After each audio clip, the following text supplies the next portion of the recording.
Alrighty. Hey, what's going on, everybody? Good people. This your boy, Coach Lawrence here, man. We are here with Time Out, that is sponsored by End Results Radio, Perimeter Roofing, and Country Inn Suites by Radisson. Y'all know we are broadcasting live right here in the End Results Radio Network, right inside the Perimeter Roofing Studio from the Country Inn and Suites by Radisson Hotel, right here in beautiful Stone Mountain, Georgia. And y'all know we also on the My Brand YouTube channel at You Are a Brand. And listen, man, y'all know I love talking about a whole lot of different topics with young people, but one of my favorite topics, because I am a coach. I'm a coach at heart, and I love talking about our young student athletes and the opportunities that they have available to them. So, man, we have a great show today that is called What's the Formula? We just want to know what's the formula. Everybody wants to get a scholarship. Everybody want to go to the next level in whatever sport they're playing. And so we're going to tap into what's the formula. I have two really great guests that are not only great in what they do, man, but they also are really great men that are out here in our community.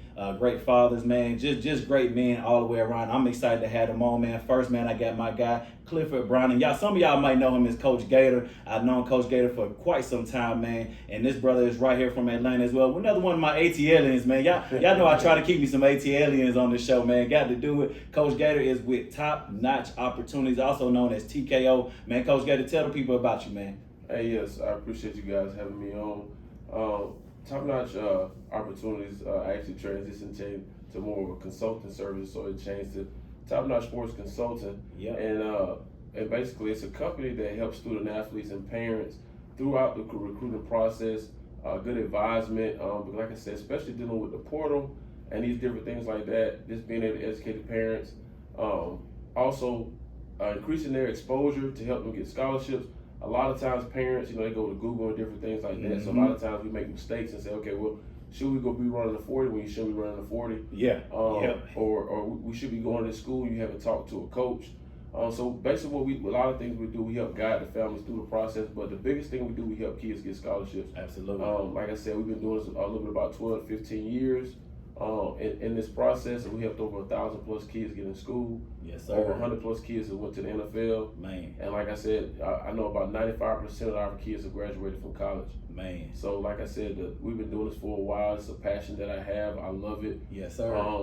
Like I said, it's. I always tell people, I said from an athlete standpoint, we always, when we get done playing the game, we have to find things that keep us competitive. This is one of the things that keep me competitive, because they always say, I always hear different things about kids. Oh, this kid's not going to sign a scholarship, and he ends up going to a Division I school. Yes, sir. So like I said, that's one of my passionate things, of being able to prove people wrong about a kid. And again, like I said, it's one of those passions in helping you. Hey, that's your mentality. I remember you as a player. You know that was your mentality, proving folks wrong. I remember that, man. And y'all listen. I know we talking about student athletes, but you also have another businessman that you provide, man. Please share that with the people, man. Absolutely. Like I said, I have been doing my consulting business for a while. Then I jumped into the insurance business and started an insurance agency through Allstate. Yes, sir. Again, I feel like God gave me the gifts of help. Yeah. Absolutely. And like I said, I love just helping people. A lot of times that, a lot of agents, they search for trying to get people the highest premium because they're gonna make a certain money off of it. Yep. My thing about it is I like educating my community, and I don't care what it costs me. I just want to help save people money. Yes, sir. And make sure they're covered the proper way. Man, y'all heard my guy. If y'all looking for car insurance, home insurance, man, he got what you need. Y'all make sure y'all tap into Coach Clifford Browning, man. And now listen, we talking about the formula. And we definitely want to make sure that we get that professional opinion from Coach Browning. But I also think it's important that we hear from people that's right in the trenches, that's actively in it, that's been going through this process for a while. And I have a good friend of mine, man, Mr. Kevin Jenkins. Man, Kevin has two student athletes in his house. One that's currently in college as a football player. Then he has a young lady who is a volleyball player, who is man, she is outstanding. You get a chance to see her, man. And so Kevin Jenkins, man, thank you so much for being on, man. Thank you for having me, Lawrence. Yes, sir, man. So y'all, we gonna kick right on into this thing as we were talking about what's the formula, because the reality is, no matter what sport a student is playing, when they're in high school, if you ask 100% of any student athlete of any sport, they're gonna tell you they want to go to the next level. They want to, at a minimum, they want to get to college. You're gonna have the other percentage that their goal is to get professionally in their sport, but at a minimum, everybody wants to get to college. And one of the things that we're seeing through the college ranks or through that avenue is there are a lot of different routes. there are a lot of different routes for a student athlete to be able to gain that scholarship, the athletic scholarship. And so I want to come to you first, Coach Gator, on this one. Is what are some of the different routes that you've been able to help some student athletes to be able to obtain that scholarship? So, like you said, there's various different routes. Some kids are just natural. Some kids you're gonna see those 5-star guys. Yeah, absolutely. And they don't need that. The only thing they do is they show up, or they pass the eye test, or the right eyes see them, and then there's a route. But then some kids have a different route. Yeah. And my thing about it is that, so what process do you take? So one thing is that I always tell people, one thing you want to be able to do is pass that eye test. Absolutely. And then one of the other things too is that you want to make sure that your film is, because I always say first impression is lasting impression. Absolutely. And so with that, you want to make sure that your film is right, because like I said, that's the first thing most coaches get an opportunity to do is look at your film, because they see you before they see you. Yeah, absolutely. And so, absolutely. and then with that, like I said, that's the avenue a lot of kids can take. But like I said, to say for example, you don't have any film. Mm-hmm. I always tell people another route is that if you have a trainer, I had a kid go to University of Illinois he was training with Ray Buchanan. Wow. And I said relationships. But he didn't have very great film. He had the size, but he didn't have really good film. Yep. I said, let's get a video with you training with Ray Buchanan. And he trained Ray Buchanan. Next thing you know, we sent it out. He ended up signing with University of Illinois. Had a great career there. But like I said, it's different avenues on which different people have, but it's ways to chip away through. Yeah. But like I said, the number one thing is that you got to find a way to, whereas college coaches get eyes on you. Like I said, one is through the film. Absolutely. One is different ways of, if you pass the eye test, I do different things where we take pictures to validate the kid's height and weight. Yeah. So like I said, those one of the things you can verify is just being able for coaches to be able to see you the right way as soon as possible. Yeah, absolutely, man. And I have watched a lot of just a lot of athletes. And my expertise kind of comes from that football arena and football area, and just watching a lot of players, get their dream a different way. Mm-hmm. There one kid, like you said, is gonna be the 5-star. He probably ain't got to go to a whole lot of camps because everybody already know him. He just got to show up and play. And then you have the kid that's out here camp shopping. You have the kid that has the good grades. Mm-hmm. And one of the things that, man, I really admire about Kevin and his wife, man, and watching them with their first child with Quincy, man, who was a great football player at Brookwood High School, played O-line, and man, his journey was extremely different. And Kevin, I'm gonna tell this story real quick, man, before I let you tap in. He was one of those kids that matured physically late, right? He was an offensive lineman. I remember watching him his 8th grade year playing rec at Brookwood, and not really getting opportunities. Going through his 9th grade, not really getting opportunities. 10th grade, 11th grade, wasn't even until his senior year that he finally got his opportunity. And he's one of those kids that I think those times it mentally prepared him for the moment when he got it, because he never looked back. And Kevin, man, I want you to kind of tap in and talk to us about first, that journey with Quincy, and kind of what you guys did. What was his route? Well, I think the first thing with Quincy was that as a parent, I had to keep his confidence up. So yeah, absolutely. Knowing that, keep him prepared that when your day comes, then you'll be ready. Yeah. Had a great trainer, William Lee, who's been his advocate and has trained him for years. Yeah. Years. He's also trains my daughter also. With that being said, also the academic piece of it. You gotta be ready academically. We looked into in 8th grade Carnegie classes that can transfer over in high school. Yes, sir. We looked into dual enrollment. Then that gave Quincy the opportunity to graduate early. He entered college early, which gave him a head start as offensive lineman in the weight room. Yep. And that was one of the pieces of it, is the academics. We tell our kids that we play sports to go to school. We don't go to school to play sports. Absolutely. So Absolutely. The thing is that maximizing your athletic potential to get the academics from the university.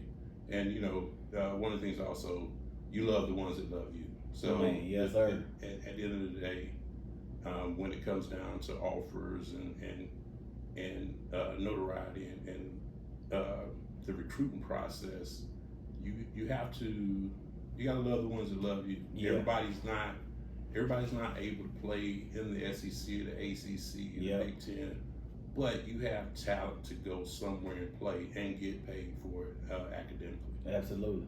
And I think, man, one of the things that a lot of first the student athletes have to understand is really what does my path look like? What does my process look like? And because I think one of the things that happens a lot of times is they're looking at other people's process. Mm-hmm. They might be looking at the notoriety that another player is getting, and their thought is I should be getting that too. And that's what hurt them. Yeah, you can't do it. And I know you have to battle that a lot of times with your players. I always say everybody's like a recruiting process is like a fingerprint. Man, yes, sir. It's like a fingerprint. Yeah. Nobody's process is the same. Yeah. And like I think both of y'all chimed on it, especially like academics. If you are academically where you need to be, yeah, they really put you in a different ball game as far as your recruiting process. Yes, sir. As well. So, chiming on just what you said as Absolutely. far as academics, I like that. Man, I think that's a piece that that's a lot of the student athletes are missing. They really forget about it until it's too late sometimes. And helping them understand like that 9th grade year is critical. That 9th grade year is so important because it's so hard to catch up if you fall behind, and then when a coach comes in, I tell guys all the time, man, one of the first questions the college is gonna ask is, let me see his grade. Mm-hmm. They want to see your film, but they want to see your grades, because if the grades ain't right, there's no need to even have a conversation.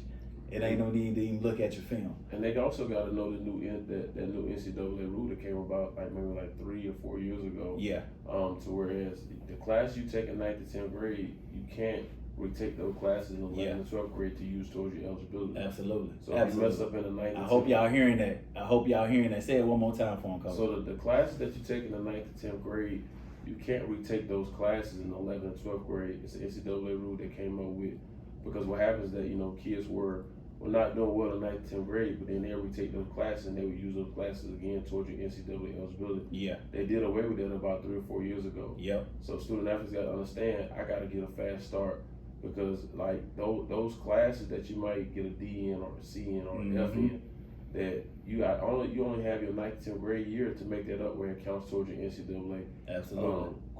Requirements. But like I say, you can use it to graduate from high school. Yep. But not for your NCAA requirements to qualify. Absolutely. And kind of staying in that vein academically, I know, Kevin, you all you did something with Quincy. Y'all probably gonna follow the same thing with your daughter Peyton, who plays volleyball, but you all did the dual enrollment, and so here's why this is important, right? My wife and I, we had our daughter was in college now. She didn't play sport, but one of the things that we weren't educated on was the difference between doing dual enrollment and taking those advanced AP classes, right? So our thought was, hey, yeah, take the advanced AP classes, do that, that's gonna look good. When in reality, we really should have pushed her towards dual enrollment. Having that opportunity to finish early or go into college with those college credits. And so Kevin, I would like for you to speak on when do you have the opportunity to go doing a dual enrollment, and what are some of the things you want to suggest to some of the parents or student athletes out there as it comes to dual enrollment? I think currently now, dual enrollment starts, I believe it's going into your junior year. Yep. I'm not sure on that, but I think it's going into your junior year. But it provides you the opportunity to receive a high school credit and a college credit at the same time. Mm-hmm. So then that gives you that opportunity to graduate early and go to a school early, and then you want to take classes that are going to have a likelihood of transferring into a university. Yep. Like sociology or psychology, things like that. And that helps bring down those credit hours once you get into college. So with Quincy graduated with his bachelor's degree in 3 years. He'll have his master's degree this spring. He's on track for that. And then he'll transfer and play his last year eligibility. And right now, the look is for him to get a certification in cyber intelligence, cybersecurity. But he's also approximately 5 classes, maybe a couple more away from getting his MBA also. Man, hold on. I need you to stop for a second, Kevin, because I need to be sure that our parents are hearing this. So your son went to college under one scholarship, and he did he finished his undergrad degree in 3 years, getting his master's, and then about to get another certification under one football scholarship. Yes, correct. That's how you work that system. That's how you work. That's how because I need y'all to understand this. Athletes, these schools, they gonna take advantage of your athletic ability. They gonna get what they need to get out of you. You got to be sure that you getting what you need to get out of them. Don't go to these schools and not go get this paper. Don't go to these schools and not take advantage in getting these degrees, getting the undergrad, getting a master's degree. He getting a certification in what is it? Cybersecurity. Come on, man. Coach Gator. That's how you take advantage of that opportunity right there. Man, the guy's gonna come out ready to take on the world. You know, and I applaud you guys, Kevin, for ensuring that you instill in them. Man, we're using this skill that you have so that it can help you enhance who you're gonna be when you leave this university. And I think a lot of students miss that. And then he gotta know this as well from a recruiter standpoint. If he does decide to transfer, Yeah, it makes itself even more valuable. absolutely. You know, as a grad transfer, Yep. it makes itself way more valuable because one thing the coaches know, he's gonna take care of his business in the classroom. Absolutely. You know what I'm saying? So, Man, Coach Gator, can you real quick talk about the aspect of having to go the route of JUCO? Because I think a lot of guys look down on it. They look down on JUCO. They look down on some of these lower level schools, and kind of talk to us about the JUCO route. I always tell people, you know, JUCO is opportunity. Yeah, And that's what you got to look at it as. It's not going to be the glam and glitz that you see at Division I schools, but it's an opportunity for you to get out, to get film and then get out. yeah, Especially if you come in and you're already NCAA eligible. All you got to do is be there for a semester if you play and do well. Oh wow, I didn't know that. Yeah. If you're already academically eligible, Yeah, you can come in and play for a semester, be there 6 months and get out. okay. You don't have to graduate with your AA. Wow. So if you come in and eligible, you have to graduate with your AA. Okay. So like I said, then now those kids gotta understand, now you become a mid-year guy, kind of like what your son did, but he did it out of high school. But now you become a mid-year guy because coaches love mid-year guys. Yeah. Because you get the advantage, you get into the work room Yeah. program. Off season. You start learning the plays and everything like that. So coaches love when a kid can be a mid-year kid. Yeah. So, like I said, the JUCO route, you know, I always tell people it's not glam and glitter. Some JUCOs are nice. I know the new JUCO down in Warner Robins. I know it's pretty nice. I know that they just became a Division I. Yeah. JUCO, Georgia military. You know, you gotta understand it's a military aspect. I tell people, you know, I don't hate on none of the JUCOs in California, but Yeah. there are no scholarships in California JUCOs, and there's no housing provided. Yeah. So when you hear kids that are going all the way out to California, I said that's a long way when you got a lot of junior colleges from Georgia. But again, you know, it's an opportunity. But the JUCO route is not a bad route, and especially like with these kids getting under recruited because of the portal. Absolutely. And I always kind of use kids. I tell people this analogy that a college coach gave me. He said, "What's your favorite cake?" I said, "Well, my favorite cake, you know, back in the day was my grandma's red velvet cake." Yep. And he said, "Well, if I gave you the ingredients to make the cake, or for your grandma gave you the cake, which cake would you rather have?" I said, "Well, I would want my grandma's cake." Absolutely. He said, "Well, that's the portal." He said, you know, that's what we kind of dealing with. He said a lot of these college kids are already ready made. Yes. So a lot of times is that even with a JUCO kid, a college coach may take a opportunity or a chance on a JUCO kid before they do a high school kid, even though that kid is only 6 months removed from high school. They'll still take a chance on him, right? Just because he's been in a college system. Absolutely. So you know, the JUCO route is not a bad route. You got to understand what it is. You got to use it for what it is and get out. Man, you know, don't go there and then be like, "Oh man, you know, I should be going D1." No, you go there and say, "Hey, listen, this is my opportunity. I'm finna go play. I'm finna go ball out. Absolutely. Get out." JUCO is not a place to stay. It's a place where you go, get what you need. Launch pad. That's that launch pad. That's your launch pad. That's your launch pad. And you kind of segue into kind of my last area of a route is that we're seeing because of the transfer portal. I am seeing a lot of guys who are probably Power 5 guys, but they're taking a route to go to a lower level school take their opportunity there, do a great job there, and then transfer to that Power 5 school with that experience, with those advantages of having that time. And I think one of the things that we have to be able to do is help these young men and these young ladies see the bigger picture, because for a lot of them too, that bigger picture is NIL. Being able to tap into the opportunity of getting the NIL. But if I'm not that Power 5 guy coming out, man, I saw two guys just recently do this. Go to a Liberty in the Coastal Carolina and do great, and now they done parlayed themselves into NIL deals at a Power 5, which they probably wouldn't have been able to do coming out as high school seniors. So what does that route look like? What is y'all suggestion with that for some of these young athletes? Well, I always tell guys, I was like, what you gotta understand, I was like, if you have to go, because I used a guy from the went to Shorter College. Yeah. A tight end. Yep. It's actually two guys. That's two guys recently that went to Shorter College. One was a tight end, and then he was there for 2 years. He ended up going to Florida State. Yep. They had an offensive tackle this past year. He ended up going to a Power 5 school. Yep. And I kind of use the kids. Some of the guys that I've worked with in my company, they went. I've had a kid to go to Charleston Southern, and then when the coach ended up getting fired, but he was there 2 years, was a freshman All-American. Yeah. And then he ended up transferring to Iowa. Man. But I always kind of tell guys, I said,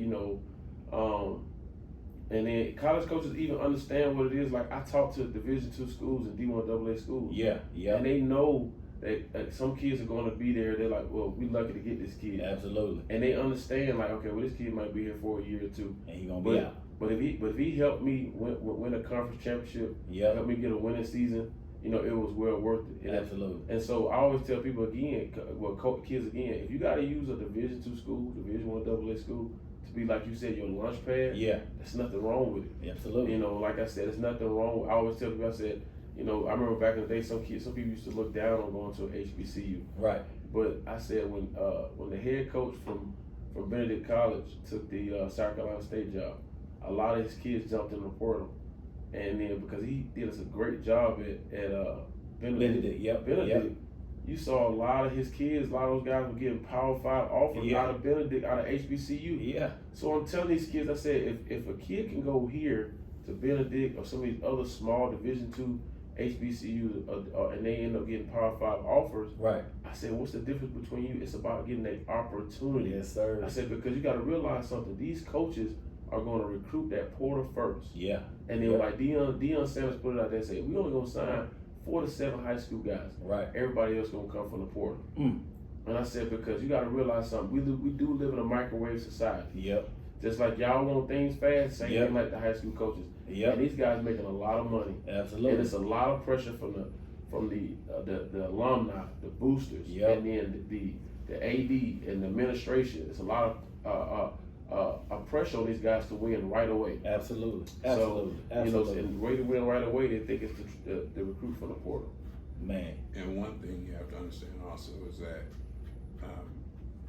when you graduate from college, try to do it in 3 years, because for the portal, if you're a graduate, then you don't have to wait on portal windows. You can go in or out of the portal whenever you need to. But if you're an undergrad, then you have to wait for portal windows to open up to go into the portal. Absolutely. I kind of want to get kind of wrap up in the kind of a combo question. All right, because this is really two contributions that we got to make sure people understand. There's a contribution from the student athlete, and there's a contribution from the parent. What do you and I want to come back. I'm gonna come back to you, Gator, first, and then Kevin, I want you to kind of end this with your thought is, what are some of your best practices, Gator, when you meet with a family and you're going over the necessity? This is what I need from you as a student, mom or dad. This is what I need from y'all. What are some of the best practices, and what is the role of a parent during the recruiting process? The first thing is commitment and understanding that it's a process. Yeah. I tell the parents, don't look at social media and get into the mindset, my kid supposed to be getting this, my kid supposed to be getting that. Yep. I said, because I'm telling you, I said, if you work with us, it's gonna happen. Yeah. Like I said, we have a 99% success rate. But I tell parents, I say, your role is to be very supportive. Mm-hmm. I said, because you got to understand that a kid that may not be getting recruited, maybe like another kid, it's a lot of pressure. Absolutely. And they feeling it because they feeling left out. Yep. And so one of the things as a parent, you want to feel supportive. The kid, you want to make sure that you're doing what you're supposed to do in the classroom, and make sure you're doing what you're supposed to do in the weight room. Absolutely. And on the field. Because like I said, we can get your film, and your high school coach can get your film in front of anybody, but if the film not right, if you're not passing the eye test, Yep. you're not taking care of your body, Yep. you're doing things you're not supposed to do, then that doesn't help your process. Absolutely. I always tell people, I say, you want to come in. I always tell you, when you go to a school, when you speak to a coach, you want to be able to look at his eyes, Yes, have sir. a good handshake. Yep. All those things like that. And like I said, this for me, from a parent standpoint, I tell them, I say, we're going to need your support because this is a team effort. Yep. It's not all about what Coach Gator and Yep. Top Notch can do. It's not all about what your athlete can do. Everything is a team effort. It's going to be a team effort. Yep. In which we do. Because like I said, even with the high school coach, I don't leave high school coaches out, because at the end of the day, a lot of time those coaches are going to come to those schools and talk to the high school coach. Absolutely. And so we want to be able to have those conversations. We want to know what the high school coach is going to say. Absolutely. Sit down. I tell parents all the time. I said, even if you sign up with us, sit down and you want to have that conversation with your high school coach, because you want to know what level you think your son should be playing at. Absolutely. What is he going to be saying to those college coaches? Yep. Because what if he's telling a college coach, well, I think he's a Division III athlete? Well, Yep. well, coach, I don't want you to tell a coach that. I don't, because you ain't got no choice. Because like I said, my thing about it is, I hate when high school coaches put their necessary opinion on the kid, because Yep. I've seen I've seen a high school coach say to a kid and parents that this kid is a Division III kid, and the kid ended up going to a Division I Yeah. school. Yep. So that's the thing what I don't like what college coaches do. So I always tell high school coaches, kind of keep your opinion on yourself and what level you think the kid is. Yeah. But just try to help them out as much as possible. Absolutely. But like I said, just keep it as a team. As long as they keep it as a team aspect, Yep. keep it as an engine aspect. As long as everything in that engine doing what they're supposed to, it's gonna run smoothly. Man, I love that. And something that you just said that I really have watched Kevin and his wife do, both with Quincy and with Peyton, is being realistic with where your kid is. Absolutely. I watched Kevin and with his son Quincy, because there were two other linemen that they would always be together from the time they were young, and there got to a point where Kevin had to tell Quincy, hey, they route different. One of the kids, he was being recruited by the Power Five. Ended up going to a Power Five, but he had to have a conversation with Quincy. Hey, that's not your route. And so, Kevin, from a parent standpoint, what are some of the things that you all did that you think some of these parents need to know and be able to do? Well, you have to understand that all paths are on the same path. Yeah. Like you said, some kids are going to be ready to go to a Power 5 or to a larger school where your child may not be. You have to accept that, and then you have to put them in the best position to be at the best place for them. Yep. You have to understand from a player perspective that you can't take any plays off. Because absolutely. From a film perspective, if it's let's say it's you're a wide receiver and the player's backside, and you're supposed to be blocking. That's not time for you to take off. You need to be blocking, because coaches are going to look at that. Absolutely. They're going to look at a lineman if he's supposed to be blocking backside or things of that nature. So you can't take time off. But like I say, as a parent, when you're getting recruited, understand the school's roster. When you look at the roster, if your child is not the height and weight of what they have or the average on their roster, then the chances are they're not looking at you. So at that point, you got to figure out, hey, where is it that they need to go? Absolutely. But from that perspective, like I say, put them in the best position, and having a reality check, have that talk with them, like, hey, this is your path, this is your route. Absolutely. I think that's go ahead, Coach. I was gonna say, I kind of like what you said too, because that's one of the things I do tell parents. I say, you got to make sure that your son going to the best fit for him. Absolutely. Or your student athlete is going to the best fit for them. Because my thing about this, sometimes people are chasing names. Man, yes sir. You're chasing names, but that may not be the best fit for them. And the next thing you know, they calling you again, are we ready to transfer? Yep. You know, my thing about it is, I said, because you chasing a name, because at the end of the day, because that's your ego. Oh, I want to say my son goes to the University of Georgia. But my thing about it is, when did Georgia offer him? You know, was he the top tier guy? Or was he a lower tier guy? And I'm not saying that he couldn't play at Georgia. But my thing about it is that you want to go to what's the best fit for them. Absolutely. And you got to understand that. You got to understand the thing about it is that a lot of times now kids are chasing this NIL. Oh yeah, and absolutely. I heard a guy say this the other day. He said a lot of times these kids are chasing the NIL, and that's great. He said, but if you a baller, I guarantee you're gonna make more money in the NFL. In the NFL than you are with the NIL. Absolutely. And so absolutely. Man, y'all gave a whole lot of great information, man. I hope parents and student athletes, I hope y'all really heard what Coach Gator talked about and what Mr. Kevin Jenkins talked about today. Listen, it's so important that y'all understand that this literally, it is what it is, it's a process. And the reality is everybody's process is going to look different. Parents, student athletes, you have to understand what your process is going to look like. And I encourage people to get with people like a Coach Gator. Talk to other parents who have been through it, like a Kevin Jenkins.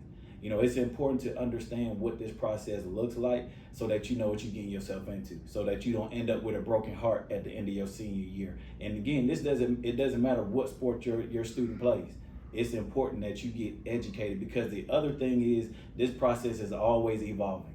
It's always changing. There are new things that are being implemented. There are new rules that are being put in place for these coaches and for the athletes. And so you have to be sure you educate yourself. Do not just go to social media and expect that your student athlete process is going to look like somebody else, or assume that it's supposed to look a certain way because you see the popular or high-powered athlete getting all this notoriety. Social media is a facade. Please do not go to social media for your education, for your student athlete. Go talk to somebody like a Coach Gator with top-notch sports consultants.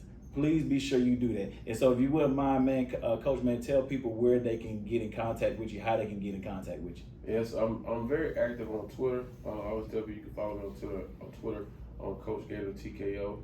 Or you can reach out to us and through our office phone number is 470-349-3627. And like I said, I'm very active on Twitter. That's the best way I always tell people to get in contact with me, especially with recruiting, because I stay active, because I think that's a really good tool. Absolutely. In which to get recruited on. Yes, sir. And so I use Twitter a lot, but it's nothing like having those relationships in your cell phone. I call my cell phone $1 million cell phone. Yes, sir. It is. Absolutely, Coach. Absolutely. Got to be, man. Listen, I appreciate both of you gentlemen jumping on with us. I want to thank all of our listeners and viewers out there. Thanks for tuning in to Time Out with me, Coach Lawrence, here on the End Results Radio Network, right inside the Perimeter Roofing Studio from the Country Inn and Suites Radisson, right here in Stone Mountain, Georgia, and also on the My Brand YouTube channel at UR Brand. Listen, I need everybody to be sure you stay in tune for upcoming shows or listen to past shows on ismybrand.org or endresults.com. You can simply click current shows and go listen to this show and many other shows across this network 24/7. And listen, parents, coaches, educators, and youth leaders, don't forget to be sure that your student has the Huddle subscription on the My Brand app. It's your student's opportunity to engage with me weekly through the My Brand app. And listen, I want to thank Coach Clifford Brown and Coach Gator, and also thank again Kevin Jenkins for y'all being the guest on the What's the Formula episode, man, for this show. And listen, I feel like we had a great show, man. Y'all know it's your boy Coach Lawrence with Time Out. Y'all know how I rock, baby. Excellence is a habit, so you must rep your brand right. Let's get it. I'll see y'all next time.